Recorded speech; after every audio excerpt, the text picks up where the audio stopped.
Bom dia, nós somos o grupo 6 e vamos falar sobre a parte do capítulo do Skinner que fala de análise funcional. Os integrantes do nosso grupo são a Daniela, Fernanda, Giovana, Maria Eduarda e Vivian. Bom, para iniciar esse tópico, o Skinner fala sobre as variáveis externas, sobre o hábito que temos em procurar explicações para um comportamento dentro do organismo e que isso acaba obscurecendo a análise científica dessas mesmas variáveis. Ele explica que o comportamento ocorre em função delas e que são elas mesmas que dão margem a um comportamento funcional e causal, que vai se falar um pouquinho mais para frente. A Dani agora vai explicar um pouquinho para a gente sobre as variáveis externas e internas. Skinner afirma que a relação entre uma ação e a consequência produzida por esta ação é uma relação de variáveis.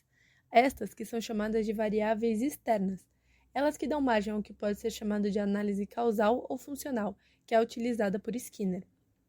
Essas variáveis são divididas em duas: a variável dependente, que é a que sempre depende de outra variável para acontecer, e que no caso de uma relação funcional sempre vai ser a ação, e a variável independente, que é aquela que produz efeitos sobre a variável dependente, e que nesse caso sempre vai ser algum elemento do ambiente externo que produz efeitos sobre a ação analisada. Muitas vezes argumenta-se que um ato não é tão importante quanto o intento que está por trás dele, ou que somente pode ser descrito em termos de que significa para o indivíduo que se comporta ou para outros que possam ser afetados por ele. Se afirmações deste tipo tiverem de ser úteis para propósitos científicos, deverão estar baseadas em eventos observáveis, e é exclusivamente em tais eventos que se deve confinar uma análise funcional. Skinner também fala que é preciso também descrever as variáveis independentes em termos físicos. Ele fala que constantemente se faz um esforço para evitar o trabalho de analisar uma situação física, adivinhando o que ela significa para um organismo ou distinguindo entre o mundo físico e o mundo psicológico da experiência. Esse procedimento também reflete uma confusão entre variáveis dependentes e independentes. Os efeitos que afetam o organismo, eles devem ser passíveis de descrição na linguagem da ciência física. E o Skinner continua dizendo que ao nos confinarmos a estes eventos observáveis, levamos grande vantagem, não somente em teoria, mas também na prática. Agora, a May vai falar um pouco sobre as diferentes formas de analisar a ciência do comportamento. Bom, os materiais analisados pela ciência do comportamento provêm de observações casuais que parecem desprezíveis, mas são importantes nas primeiras etapas de uma investigação. Mesmo que generalizadas, fornecem caminhos para próximos estudos. A observação de campo controlada, a coleta de dados é mais cuidadosa, conclusões mais claras do que observações aleatórias e procedimentos melhoram a precisão da coleta de informações. E a observação clínica fornece grande número de dados sobre o comportamento, isso por conta de seus métodos que mostram com clareza traços de comportamento que podem ser facilmente comparados com outros.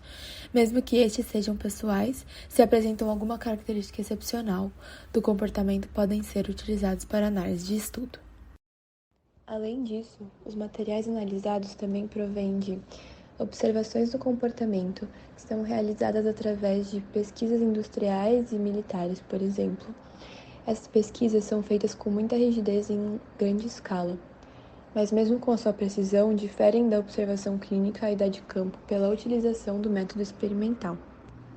Estudos em laboratórios do comportamento humano, onde utiliza-se do método experimental, com instrumentos para melhorar nosso contato com o comportamento e com as variáveis das quais é função. A sua característica mais marcante é a manipulação deliberada de variáveis. A importância de uma determinada condição é condicionada, alterando-a de maneira controlada e observando os resultados.